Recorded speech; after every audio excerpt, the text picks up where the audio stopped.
አርስተ ዜና እስካሁንም ድረስ በኢትዮጵያ ሀገራዊ የምክክር መድረክ መጥተው አጀንዳቸውን ለማቅረብ ፍላጎት ያላሳዩ ተፎካካሪ ፓርቲዎችን ለመቀበል ህዝብና መንግስት በራቸውን ክፍት አድርገው እየጠበቁ መሆኑ ተገለጸ።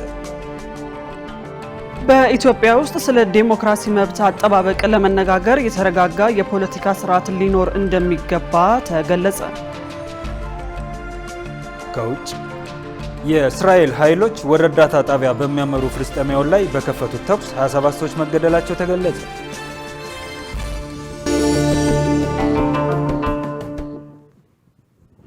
ሰላም ጤና ይስጥልን ውድ ተመልካቾቻችን፣ ከኢሳት ነፃ የህዝብ ሚዲያ የሰዓቱን ዜናዎች ይዘንላችሁ ቀርበናል።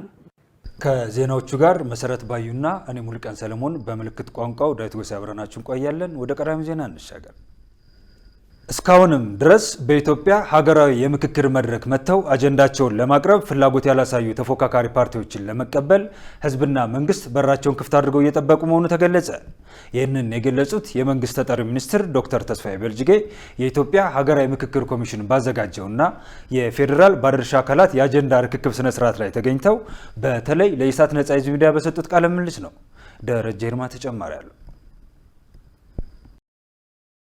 የመንግስት ተጠሪ ሚኒስትር ዶክተር ተስፋዬ በልጅጌ እንደተናገሩት በኢትዮጵያ ታሪክ የመጀመሪያ የሆነው የምክክር ኮሚሽንም ሆነ ሀገራዊ ምክክሩ ያስፈለገበት ምክንያት እጅግ መሰረታዊ በሚባሉ ሀገራዊ ጉዳዮች ላይ መግባባት ለመፍጠር ነው። ሀገራዊ ምክክር ኮሚሽኑ እየተወያየባቸው ያሉ ጉዳዮች ከአንድ ትውልድ፣ ከአንድ መንግስትና ከአንድ ፓርቲ በላይ ከመሆን ባሻገር በጥልቅ ባህሪያቸው የመንግስት የህዝብና የሀገር ጉዳዮች ናቸው ብለዋል። ይሁን እንጂ በሀገራዊ ምክክሩ ለመሳተፍ ፍላጎት ያላሳዩ ጥቂት ተፎካካሪ የፖለቲካ ፓርቲዎች አነሰም በዛ የሚከተሏቸውን አባላት የተሳትፎ እድል ከመዝጋት ይልቅ አለን የሚሉትን ሀሳብ ይዘው ወደ መድረኩ ቢመጡ ህዝብና መንግስት እጃቸውን ዘርግተው ለመቀበል መቼም ቢሆን ዝግጁ ናቸው ነው ያሉት።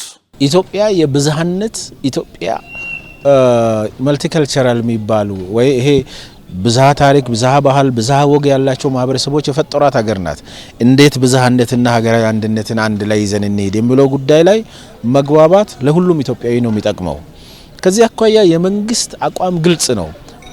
ባለፉት 50 ዓመታት ኢትዮጵያን ሲያሰቃዩ የነበሩ የፖለቲካ ጽንፈኝነት፣ በሐሳብ ምክንያት በፖለቲካ ሐሳብ ምክንያት መገዳደል፣ እርስ በርስ መጨፋጨፍ፣ ንብረት ማውደም ጉዳይ አብቅቶ በሰላማዊ መንገድ ፖለቲካችንን እናካሂዳለን የሚል ነው። ለዚህ ሁሉም ፖለቲካ ፓርቲዎች ተጋብዟል። ፖለቲካ ፓርቲዎች ምናልባትም በፖለቲካ ፓርቲዎች አሁን በዚህ መድረክ ላይም የፖለቲካ ፓርቲዎች የጋራ ምክር ቤት ሰብሳቢውም አሉበት። ባለፈው መድረክ ላይ እንዳያችሁት አጀንዳዎቻቸውንም አቅርቧል።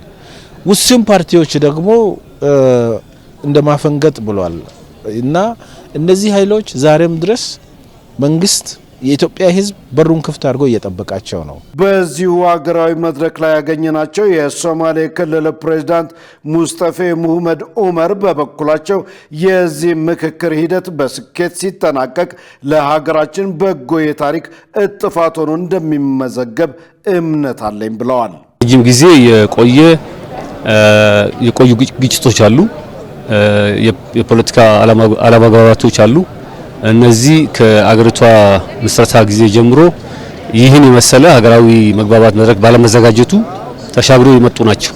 ስለዚህ በመሰረታዊ የአገር ገጽታ እንዲሁም የአገር መለያዎች ጋር እንዲሁም ታሪክና ትርክት ጋር ያሉ ተቃርኖዎችን ለማስታረቅ ይሄ አሁን የተካሄደ ያለው ሀገራዊ መግባባት መድረክ ትልቅ አስተዋጽኦ ይኖራል ብዬ አስባለሁ። እንደ ታሪክ በተሳካ መልኩ ይሄን ከፈጸም የታሪክ እጥፈት ይሆናል ብዬ አስባለሁ።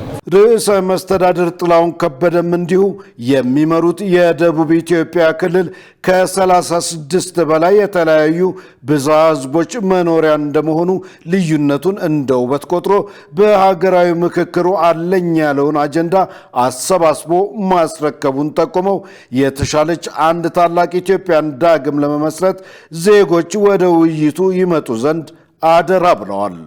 አሁናዊ የልጆቻችን ፍላጎት ማርካት የሚችል ነገ ጠንካራ ሀገር እንድትሆን የአባቶቻችን አደራ ተቀብለን በስምምነት መሄድ ያስፈልገናል፣ ተግባቦት ያስፈልገናልና ለዚህ ሁሉ የኔ ብቻ ይሁን የሚለውን ትተን በጋራ ሐሳብ በዚህ ውይይት ሐሳቡን በማቅረብ በመነጋገር አስተዋጽኦ እንዲያበረክት አደራ ለማለት ፈልጋለሁ።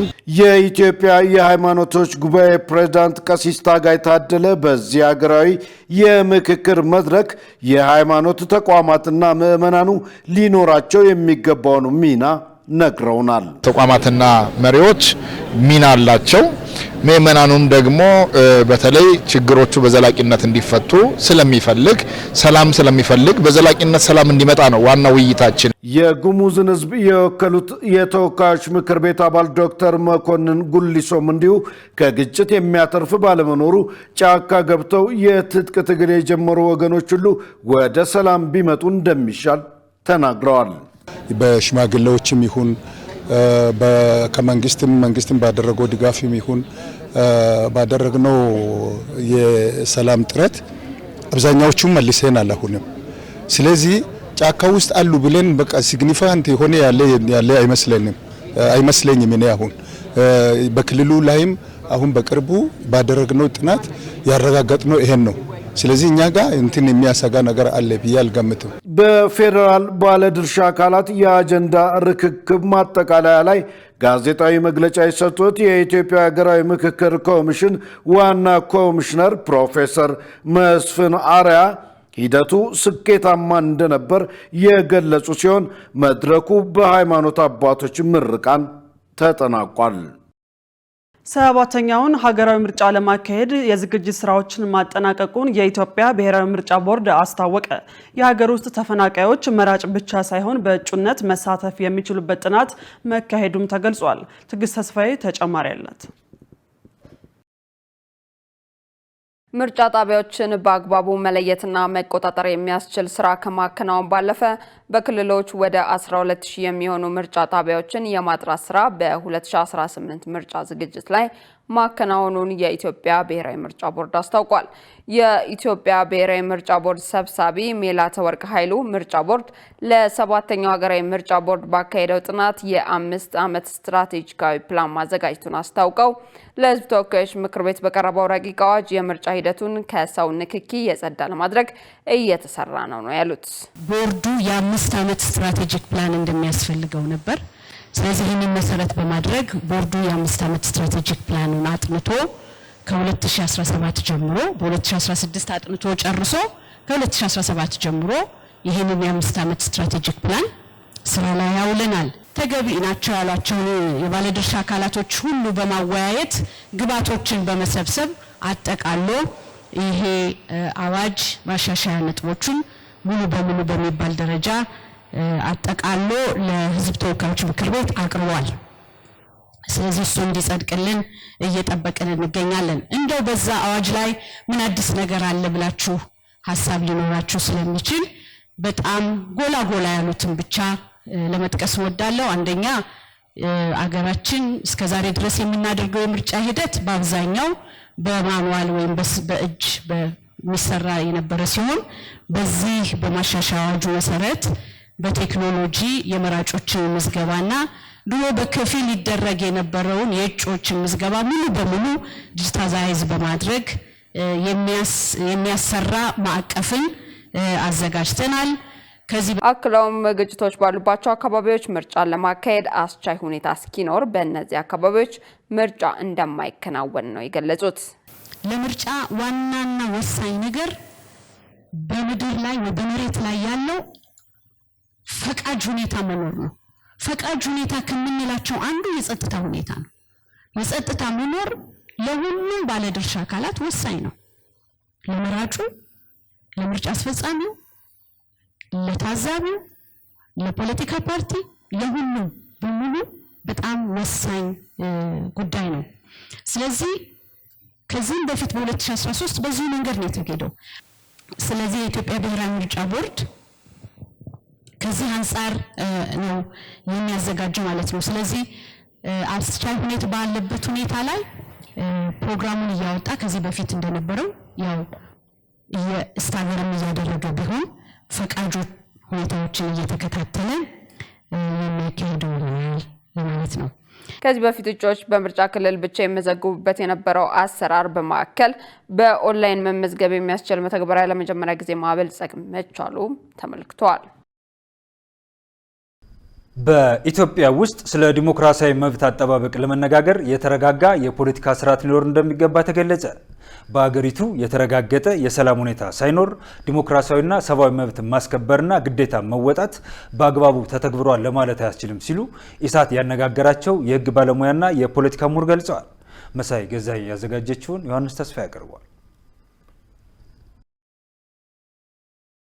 በኢትዮጵያ ውስጥ የሚያጋጥሙ የዜጎች ሰብአዊ መብት ጥሰቶችን በተመለከተ የሚሰራው የኢትዮጵያ ሰብአዊ መብቶች ኮሚሽን በተለያየ ጊዜ በሚያወጣው መግለጫ የዜጎች ዲሞክራሲያዊ መብት ስለመጣሱ ይገልጻል። በዚህም መንግስት የዲሞክራሲያዊ መብቶች የሚጣሰባቸውን ቦታዎች በመለየት ምላሽ እንዲሰጥ በርካታ ጊዜ ጥሪ አቅርቧል። የኢሰመኮን መግለጫ መነሻ በማድረግ በኢትዮጵያ ውስጥ በአሁኑ ሰዓት በዲሞክራሲያዊ መብት አጠባበቅ ምን ይመስላል ሲል ኢሳት የህግ ባለሙያና የፖለቲካ ምሁራንን አነጋግሯል። የዲሞክራሲ ስርዓቱ ህገ መንግስቱ ባጎናጸፈው ልክ እየተገበረ ነው ለማለት አያስችልም ሲሉ የህግ ባለሙያው ጥጋቡ ደሳለኝ ተናግረዋል። ዲሞክራሲ ስርዓት ግንባታው በአስተማማኝ ደረጃ ላይ ለዜጎች ዋስትና በሚሰጥ ህገ መንግስቱ ባጎናጸፈው መብትና ነጻነት ወይም የውሃ ልክ መሰረት ላይ ነው ያለው ብሎ መውሰድ አይቻልም። ምክንያቱም ያው ፖለቲካው የስልጡን ፖለቲካ ስርዓት ስለማንከተል የህግ የበላይነት በሚፈለገው ደረጃ ስለማይከበር ዜጎች በመብትና ጥቅሞቻቸው ላይ የተሻለ ግንዛቤ ወይም የተሟላ ግንዛቤ ስለሌላቸው ያው ዲሞክራሲ ደግሞ የእነዚህ አጠቃላይ ድምር ውጤት ስለሆነ በሚፈለገው ደረጃ የዳበረ ስርዓት ነው ያለው ብሎ መውሰድ አይቻልም። የዲሞክራሲ መብት አጠባበቅ ላይ ከፍተኛ የሆነ ጫና እየደረሰ ስለመሆኑ ከሚሰሩበት አካባቢ ዋቢ በማድረግ የታዘቡትን የተናገሩት ሌላኛው የህግ ባለሙያ ነብዩ ምክሩ ናቸው። ዲሞክራሲ መብቶችን ኤክሰርሳይዝ ለማድረግ አስቻይ ሁኔታዎች ተፈጥሯል ለማለት ጥናት የሚያስፈልገው ይመስለኛል። እንደ አንድ ዜጋ ግን የዲሞክራሲ ጭላንጭሎች ከጊዜ ወደ ጊዜ ሲጠቡ ነው የሚታየኝ። እኔ በበኩሌ ፍርድ ቤቶቻችንን ብናይ በጊዜ ቀጠሮ ፍርድ ቤቶች ደበኛ ፍርድ ቤቶች ክሶች የሚቀርቡባቸው ሰዎች ስለዚህ አይነት ንግግር ጽፈሃል፣ እንደዚህ አይነት ንግግር ተናግረሃል በሚል በንግግር የሀሳብ ነጻነትን በሚጋፋ መልኩ ሰዎች ያለ አግባብ ሲከሰሱ ሲንገላቱ ነው የማየው እና ሀሳባቸውን የመግለጽ መብቶቻቸው ከጊዜ ወደ ጊዜ እየጠበቡ ያሉ ይመስለኛል። በሀገሪቱ የተረጋጋ የፖለቲካ ስርዓትና የተረጋገጠ የሰላም ሁኔታ ሳይኖር ስለ ዲሞክራሲያዊ መብት መነጋገር የሚያስችል ሁኔታ ላይ አይደለንም ያሉት የፖለቲካ ምሁሩ ዶክተር ደጉ አስረስ ናቸው። ዲሞክራሲያዊ ስርዓት ስንል ሂደት ነው የሚገልጸው። የፖለቲካ የተረጋጋ ሀገር ሲኖር ነው ዲሞክራሲን፣ አውቶክራሲን፣ ሞናርኪን ልንለው የምንችለው። ንጉሳዊ ግዛት የሚምጣምን ሀገር ሲረጋጋ ነው። በአሁኑ ሰዓት ሀገር ተረጋግቶ የተግባባንበት አንድ የፖለቲካ ማህበረሰብ ያለ አይመስለኝም። በሚግምት ሁሉም ነገር እንዳለ ነው። ዲሞክራሲውም እያደገ ነው ሊሉ ይችላሉ። ኢኮኖሚ እያደገ ነው ሊሉ ይችላሉ። አሁን ባለሁበት በቆሙበት ሁኔታ ግን ስለ ዲሞክራሲ ወይም ስለ አንድ አስተዳደር ስርዓት ሳይሆን ሀገር እንደ ሀገር የሚቀጥልበት ሁኔታ ነው የሚያሳስበው። እነዚህ በኋላ እንግዲህ ዲሞክራሲ የሚባል ይመጣል። ሌላውም የፖለቲካ ከዲሞክራሲ ውጭ ያለ የፖለቲካ ስርዓት ነው ሊገመገም የሚችለው እና አሁን ሰዓት የኢትዮጵያ ካልሲ ባለሁበት በቆሙበት ባለ ፕሮፌሽን ሳይሆን ትልልቅ የሚባሉ የኢትዮጵያ ግዛቶች ለዚህ ምቹ ሁኔታ የተፈጠረላቸው አይመስለኝም። በሚባል የዲሞክራሲ ስርዓቱ ይሄ ነው ተብሎ የሚነገርለት ነገር የለም። መንግስት ችግሮችን ለማስተካከል ጥረት እያደረገ ቢሆንም እንኳን ሲሉ የተናገሩት ሌላኛው የፖለቲካ ምሁር ጌትዬ ትርፌ ናቸው። እኔ አሁን የኢትዮጵያ ውስጥ ያለው የዲሞክራሲ ስርዓት የሚጨበጥና የሚያዝ ነገር አለው ብዬ የምገልጸው ነገር የለም። ምክንያቱም አገሪቷ በብዙ ነገር ፈተና ውስጥ ነው ያለችው። ብዙ የአገሪቷን ሁኔታ ውጥረት ውስጥ ለመክተት የሚያስቡ ሁኔታዎችና እንቅስቃሴዎች ስላሉ ብዙም ስለ ዲሞክራሲ የሚታሰብበትና የሚወራበትም አስቻይ ሁኔታ አልተፈጠረም። መንግስት በራሱ አገር አስተካክላለሁ በሚል ወይም አገረ መንግስት አድርማለሁ በሚል መንገድ የሚሄድበት መንገዶች በመልካም ነገሮች አሉ፣ መልካም ያልሆኑ ነገሮች ይታያሉ። ሰብአዊና ዲሞክራሲያዊ መብትን ለማስጠበቅ መንግስት ተባባሪ መሆንና እንቅፋት የሚፈጥሩ አካላትን መከላከል እንዳለበት ተመልክቷል። አንዳንድ የሕክምና ማስታወቂያዎች ከባለስልጣኑ ፍቃድና እውቅና ውጪ እየተላለፉ መሆኑን የአዲስ አበባ ምግብና መድኃኒት ባለስልጣን ገለጸ። ድርጊቱ በባህል ሕክምና ተቋማት ላይ በስፋት ጎልቶ ይታያል ሲል ባለስልጣኑ አስታውቋል። ሸሪፍ ኢማም ተጨማሪ አለው። ማንኛውም የጤና ተቋም ለሚሰጠው አገልግሎት ማስታወቂያ ከማስነገሩ በፊት ስለ ማስታወቂያው ትክክለኛነት ከፍቃድ ሰጪው አካል ማረጋገጫ ማግኘት ይጠበቅበታል። ይሁን እንጂ አንዳንዶች ይህንን በመተላለፍ ባለስልጣኑ የሚያደርግላቸውን ምዝገባ ብቻ በመያዝ ማስታወቂያ ያስነግራሉ። የአዲስ አበባ ምግብና መድኃኒት ባለስልጣን ማስታወቂያዎችን ከመተላለፋቸው በፊት ትክክለኛነታቸውና ተገቢነታቸውን ለማረጋገጥ ቅድመ ምልከታ ያደርጋል። ይህ የመደረጉ ሰበብ ተቋማቱ እንሰራለን ብለው በምዝገባ ውስጥ ያስመዘገቡትና እንሰራለን ብለው በማስታወቂያ የሚያስነግሩት የተጣጣመ እንዲሆን ያግዛል ብለዋል በባለስልጣኑ የመድኃኒትና ባለሙያ ቁጥጥር ቡድን መሪ ሲስተር በድሪያ ሁሴን። ባህል ሕክምናም ሆነ ጤና አገልግሎት ከፍቶ የሚሰራ ሰው ማንም ሰው ማስታወቂያ ሲያስነግር እኛ ይሄ ፍቃድ ሰጪው አካል አውቆት መሆን አለበት። ፍቃድ ሰጪው አካል አሳውቆ በደንብ የሚነገረው መልእክት ወይም ደግሞ ለህብረተሰቡ የሚተላለፈው መልእክት ትክክለኛ መሆኑን አረጋግጦ ተጨማሪ የድጋፍ ደብዳቤ ለዜና አገልግሎት ሲጻፍለት ብቻ ነው የሚነገረው፣ መነገርም ካለበት ማለት ነው። ምክንያቱም አንደኛ የመረጃውን ትክክለኛነትና ጥራት ማጣራት ስላለብን። የአዲስ አበባ ምግብና መድኃኒት ባለስልጣን ለባህል ሕክምና ተቋማት የሚያካሄደው ምዝገባ እንጂ የሕክምና ፈቃድ መስጠት አይደለም። ይህን እንደ ፈቃድ በመቁጠር በአንዳንድ ጣቢያዎች ላይ አሁንም ማስታወቂያ የሚያስነግሩ የባህል ሕክምና ተቋማት አሉ። ማስታወቂያ ከተዘጋጀ በኋላ ባለስልጣኑ ማስታወቂያውን ተመልክቶ የራሱን ማስተካከያና እርማት በማድረግ እንዲተላለፍ የድጋፍ ደብዳቤ ይጽፋል። አብዛኞቹ ማስታወቂያዎች በዚህ አግባብ የሚያልፉ ሲሆን፣ ጥቂቶች ግን ያዘጋጁትን ማስታወቂያ በቀጥታ አየር ላይ እንዲውል እያደረጉ ነው። ይህ የጤና ተቋሙንም ሆነ ሚዲያውን ተጠያቂ ያደርጋል። እንደዚህ አይነት ማስታወቂያዎች በስፋት እየተላለፉ ያሉት በማህበራዊ ሚዲያ ነው ያሉት ሲስተር በድሪያ፣ ይህ በህብረተሰቡ ዘንድ የተሳሳተ ግንዛቤ ይፈጥራል ብለዋል። በስፋት እየተነገሩ ያሉት እነዚህ ህገወጥ የማስታወቂያ ስራዎች በሶሻል ሚዲያ ላይ በጣም እናያለን። እነዚህ ሁሉ በጣም ትክክል እንዳልሆኑ መግለጽ እፈልጋለሁ እግረ መንገዴ። ምክንያቱም ህብረተሰቡን የማያስቱ እንሰራለን ብለው የማይሰሩ ስራዎችን ቢሰሩም እንኳን ሪሊ እዛ ጋር የሚሰራው ስራና ሙያቸውን የሚፈቅድ ነው ወይ?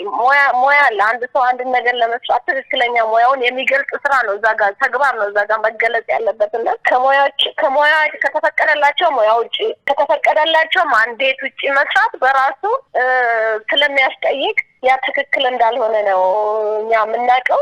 ችግሩን ለመፍታት ባለስልጣኑ ከመገናኛ ብዙሃን ጋር ውይይትና ምክክር አካሂዷል። ማስታወቂያዎች አየር ላይ ከመዋላቸው በፊት ባለስልጣኑ ተመልክቶ ይሁንታውን ሊሰጥ ይገባል የሚለው ላይ ስምምነት ላይ ተደርሷል ብለዋል። በቀጣይ ወደ መስመር ያልገቡትን ለማስገባት ባለስልጣኑ የሚያደርገው ጥረት እንዳለው ነው። ከዚህ ውጭ የሚያፈነግጡትን ወደ መስመር ለማስገባት አስፈላጊ ሁሉ ይደረጋል ብለዋል። ማንኛውም ማስታወቂያ ሲነገር ማስታወቂያ አስነጋሪው ክፍል እኛ አውቀነው ሳንሱር አድርገን መርምረን ቢሆን የምንለው በጣም የተሳሳቱ መነገር የሌለባቸው በሚዲያ ሁሉ እናክማን እያሉ እያስታወቁ ነው ያሉት። የኛ የሚሆነው ቀጣይ እርምጃ ለመውሰድ ከፍቃድ ሰጪው አካል ጋር ለመነጋገር አንድ መድረክ ከሚዲያዎች ጋር አንድ መድረክ ፈጥረናል። በዚህ አመት ተነጋግረናል። ቀጣይ ግን ከፍቃድ ሰጪው ጋር በትክክል ቀርበን ተነጋግረን እንፈታለን የሚል ነገር ነው እንደ ባለስልጣን መስሪያ ቤቱ ያለው። ፍቃድ ሰጪው አካል ሄዶ በአካል ይሄንን የማስቆም ስራ ነው መስራት ያለበት። ቀጣይ የማስቆም ስራ እንሰራለን ብዬ አስባለሁ። ማንኛውም ማስታወቂያ ተዘጋጅቶ ከመተላለፉ በፊት ለባለስልጣኑ ቀርቦና ተገምግሞ ይሁንታ ማግኘት እንዳለበት ተገልጿል። ውድ ተመልካቾቻችን ከኢሳት ነጻ የህዝብ ሚዲያ ለግንቦት 26 2017 ዓ.ም የሚተላለፉላችሁ የምሽት ዜናዎቻችን እንደቀጠሉ ናቸው። አሁን ደግሞ የቢዝነስ መረጃዎችን የምንሰማበት ሰዓት ላይ ደርሰናል። ለቢዝነስ መረጃዎች ገነት ዘዘው እየጠበቀች ነው።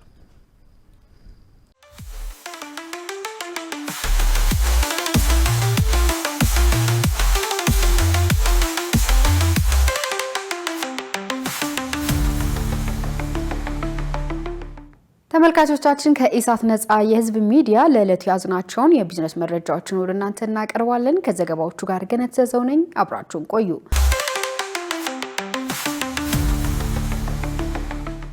የንግድ ዘርፉን ለማሳደግ ከውጭ ሀገራት ባለሀብቶች ጋር የቢዝነስ ትስስር መፍጠር ይገባል ተባለ። ቀደም ሲል በኢንቨስተሮች ሲነሳ የነበረውን የውጭ ምንዛሬ እጥረት በመቅረፍ በአሁኑ ወቅት ከ10 በላይ የቤልጂየም የቢዝነስ ተቋማት በኢትዮጵያ ኢንቨስት ለማድረግ ዝግጅት ላይ መሆናቸውን በብራሰልስ የኢትዮጵያ ኤምባሲ አስታውቋል። የዚህን ዜና ዝርዝር ሰላማዊት ሙሉጌታ እንደሚከተለው ታቀርበዋለች። በትናንትናው ዕለት የተጀመረው የቤልጅየም የቢዝነስ ተቋማት በኢትዮጵያ ኢንቨስት ለማድረግ ከኢትዮጵያ መንግስት የሚመለከታቸው አካላት ጋር ውይይት ተካሂዷል። መንግስትም ከቤልጅየምም ሆነ ከሌሎች ሀገራት ለሚመጡ ባለሀብቶች ሁኔታዎችን በማመቻቸት መዋቅራዊ ውይይትና ዝግጅት እያደረገ መሆኑን በፎረሙ ተነስቷል። በዚህ ረገድም በውጭ ሀገር ያሉ የኢትዮጵያ ኤምባሲዎች ዋነኛ ተልዕኮ የኢንቨስትመንት አማራጭንም ለመሳብ ኢኮኖሚያዊ ዲፕሎማሲ መስራት ላይ ዋነኛ ተግባር ነው የሚሉት በብራሰልስ የኢትዮጵያ ኤምባሲ የኢኮኖሚና የዲፕሎማሲ ባለሙያ መሐመድ አህመድ ናቸው። በመሆኑም ኤምባሲው ከቤልጅየም አጋር አካላት ጋር በመነጋገር በአሁኑ ወቅት ከ10 በላይ የቤልጅየም የቢዝነስ ተቋማት በኢትዮጵያ ኢንቨስት ለማድረግ ዝግጅት ላይ መሆናቸውን ገልጸዋል። የውጭ ሀገር ካምፓኒዎች እዚህ መጥተው ኢትዮጵያ ያለውን የኢንቨስትመንት እድል እንዲያዩ ከኢትዮጵያ ቢዝነሶች ጋርም ግንኙነት እንዲፈጥሩ ማድረግ ያንን ማመቻቸት የኤምባሲዎች አንዱ ስራ ነውና ከነዚህ ስራዎች ውስጥ 10 የሚጠጉ የቤልጅየም ካምፓኒዎች ወደ 14 የሚሆን ዴሊጌሽን ዘመተናል።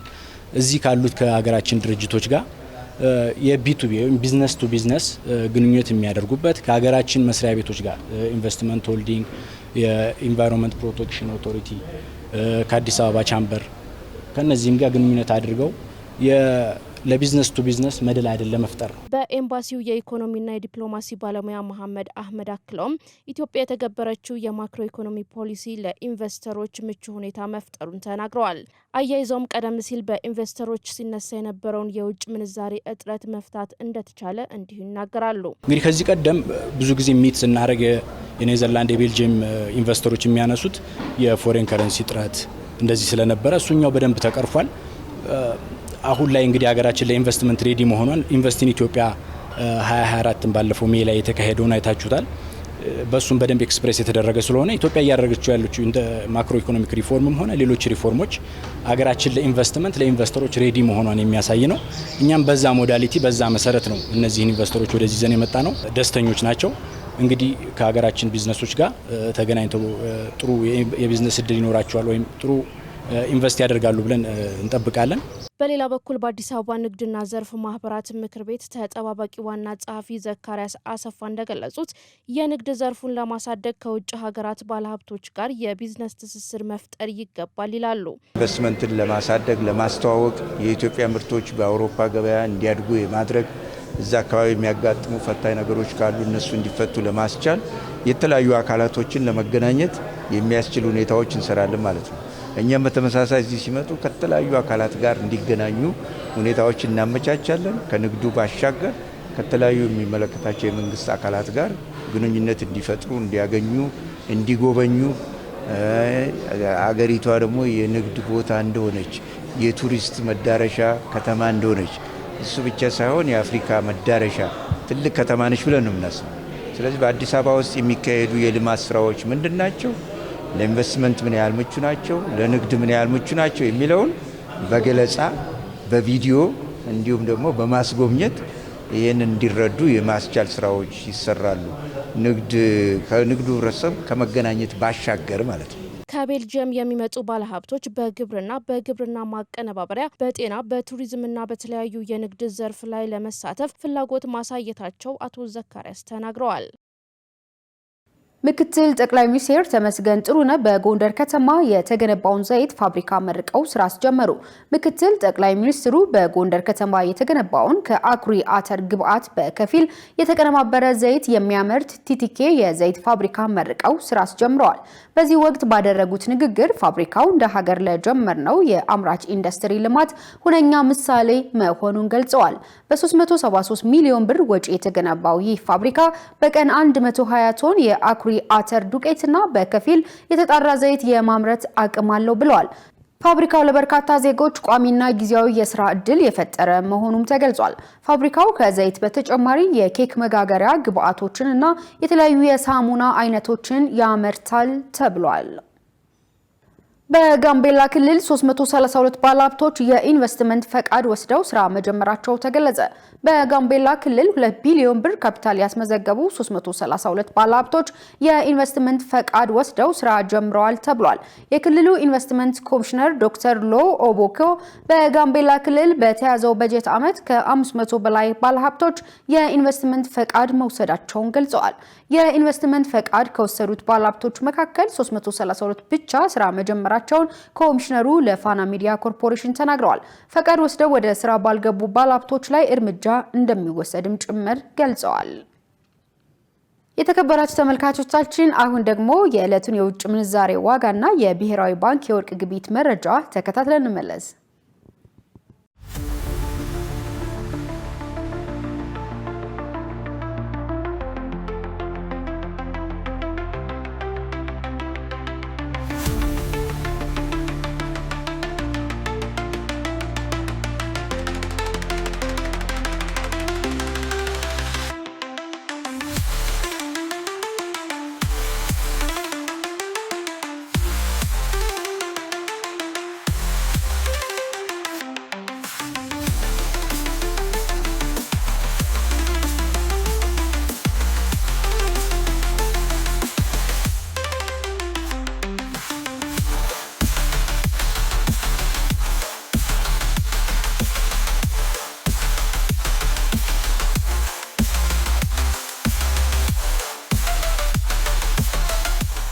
ተመልካቾቻችን ለዕለቱ ያዝናቸው የቢዝነስ መረጃዎች ይህን ይመስሉ ነበር። ወደ ቀጣይ ዜና ላሻግራችሁ።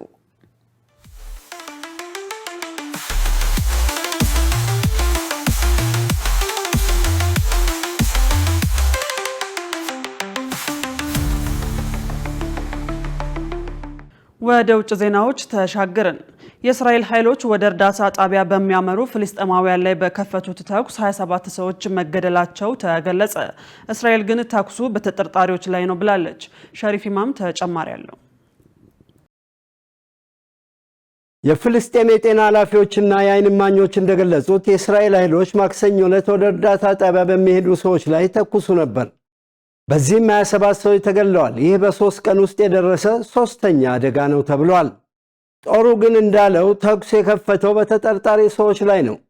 የተቀመጠውን ኬላ አልፎ የገቡና ተው ሲባሉ ለመተው ፈቃደኛ ያልሆኑትን ነው ብሏል። ይህ ድርጊት የተፈጸመው በእስራኤልና በአሜሪካ የሚደገፈው የእርዳታ አከፋፋይ ቡድን የእርዳታ ማከፋፈያ ማዕከል በእስራኤል የጦር ቀጣና ውስጥ በማቋቋሙ ነው። ይህ ዘዴ የተዘረጋው ደግሞ ሐማስን ለይቶ በዘዴ ለመያዝ ነው ብለዋል። የተባበሩት መንግስታት አዲሱን የሰብአዊ እርዳታ ክፍፍል አልተቀበለውም። ምክንያቱ ደግሞ በጋዛ ያለውን የረሃብ ችግር አይፈታም፣ እስራኤል እርዳታን እንደ ጦር መሳሪያ እየተጠቀመችበት ነው በሚል የእስራኤል ጦር እንዳስታወቀው ማክሰኞ ዕለት የደረሱ ጥቃቶችን ሪፖርት እየመረመረ እንደሆነ ገልጿል። የእስራኤል ኃይል በሲቪሎች ላይ መተኮሱና ወደ እርዳታ ጣቢያ እንዳይገቡ መከልከሉንም ክዷል። የጋዛ የሰብአዊ እርዳታ ፋውንዴሽን በጣቢያው ላይ እየሰራ ያለው እንዳለው በእርዳታ ጣቢያውም ሆነ በአካባቢው አንዳች ሁከት አለመከሰቱን ገልጿል። ማክሰኞ ዕለት የተፈጠረውን ነገር የእስራኤል ጦር እያጣራ ነው።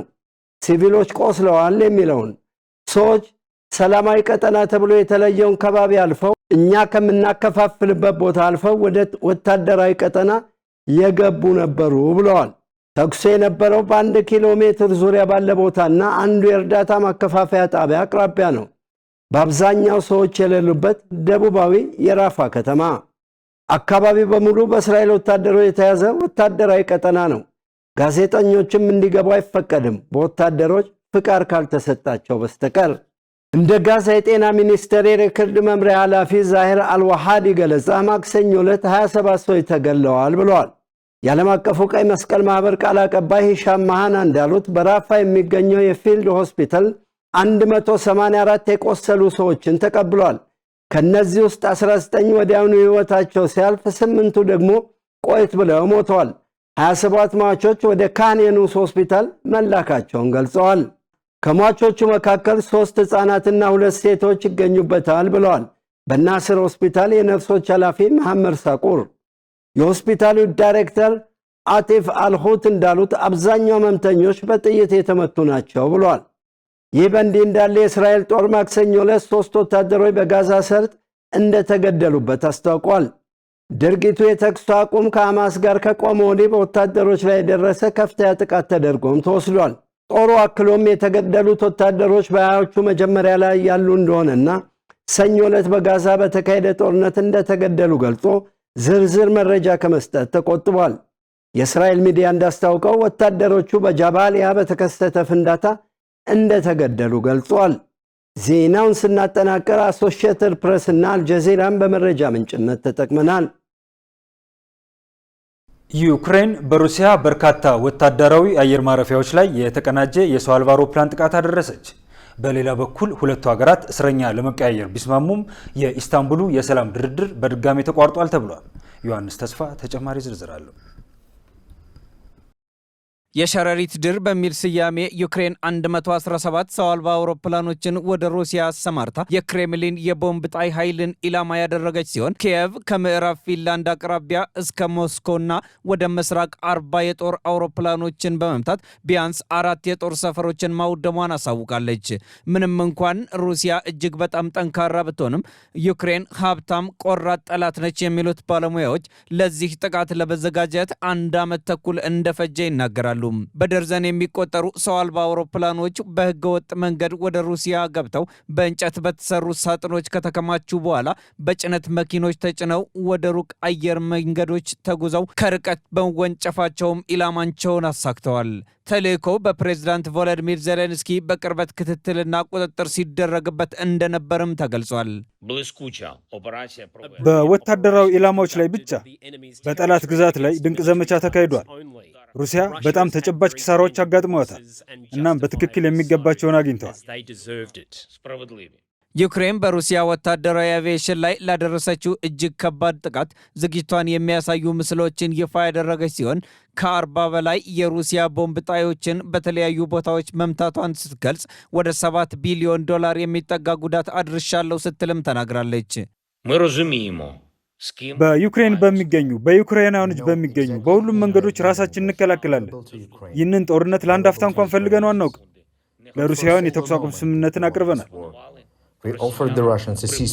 ሩሲያም በዩክሬን ላይ የምታደርገውን የሰው አልባ አውሮፕላኖች ጥቃት በመቀጠል በምስራቃዊቷ ዛፖሮዚያ ጉዳት አድርሳለች። በሌላ በኩል በዩክሬኑ እጅግ ደፋር የሰው አልባ አውሮፕላኖች ጥቃት ማግስት የሩሲያና የዩክሬን ባለስልጣናት ለሁለተኛ ዙር ቀጥተኛ ድርድር በኢስታንቡል ተገኝተዋል። በቱርክ የውጭ ጉዳይ ሚኒስትር ሀካን ፊዳን የተመራው ስብሰባ የሁለቱም ወገኖች ከፍተኛ ወታደራዊና የደህንነት ባለስልጣናትን ሰብስቧል። ውጥረቱ ከጊዜ ወደ ጊዜ እየጨመረ ቢመጣም ልዑካኑ ከፍተኛ የእስረኞች ልውውጥ ለማድረግ መስማማታቸውን አስታውቀዋል። የጦር እስረኞችን ስንፈታ ከቁጥሮች ይልቅ በተወሰኑ ምድቦች ላይ ለማተኮር ተስማምተናል። በዚህም ከባድ ቁስለኞችና በጠና የታመሙ የጦር እስረኞች ሙሉ በሙሉ ለመለዋወጥ ተስማምተናል። ሁለተኛው ምድብ ከ18 እስከ 25 ዓመት የሆናቸው ወጣት ወታደሮችን የሚያካትት ሆኖ ሙሉ ለሙሉ እንለዋወጣለን። የሩሲያ ልዑክ 6000 አስክሬኖች ወደ ሩሲያ መመለሳቸውን አረጋግጦ ከቀደሙት ሁሉ ትልቁን የእስረኞች ልውውጥ ለማድረግ መስማማታቸውን አሳውቋል። በተጨማሪም አጭር የተኩስ አቁም ሀሳብም አቅርቧል። የዩክሬን ወገን ብዙ ጊዜ ስለ ተኩስ አቁም አስፈላጊነት ስለሚናገር ከየኛ ወገን የመጣው የመጨረሻው ሀሳቢ ነው። እኛ ግንባር ላይ በተወሰኑ ቦታዎች ጥብቅና እውነተኛ የተኩስ አቁም ከ2 እስከ 3 ቀናት እንዲኖር እንፈልጋለን። ይህ በእኛ ወታደራዊ ባለሙያዎች ከዩክሬን ጋር ይሰራል። የቱርኩ ፕሬዝዳንት ሬሴፕ ጣይብ ኤርዶዋን ስብሰባው የተሳካ ነው ሲሉ ገልጸው የሩሲያና የዩክሬን መሪዎች በቅርቡ ምናልባትም ከአሜሪካው ፕሬዝዳንት ዶናልድ ትራምፕ ጋር አብረው እንደሚገናኙ ተስፋ አለኝ ብለዋል። በሁለቱ ወገኖች መካከል ያለው አለመተማመን ግን አሁንም ገና ነው። ሩሲያ የዩክሬን ልጆች ማገቷን ትክዳለች፣ የግዛት ይገባኛል ጥያቄውንም የመገናኛ ብዙሃን ትርክት ስትል ጠርተዋለች። መረጃውን ስናጠናቅር ኤቢሲ ኒውስ፣ ዶቼ ቬለ እና ናይን ኒውስ አውስትራሊያን በዋቢነት ተጠቅመናል። ተመልካቾቻችን ከኢሳት ነጻ የህዝብ ሚዲያ ለዕለቱ ያዘጋጀናቸው የምሽት ዜናዎቻችን በዚሁ ተጠናቀዋል። ከዜናዎቹ ጋር ሙሉቀን ሰለሞንና እኔ መሰረት ባዩ፣ በምልክት ቋንቋ በኩል ዳዊት ጉስ አብረናችሁ ቆየን። ጥሩ ጊዜ ከኢሳት ጋር። ሰላም።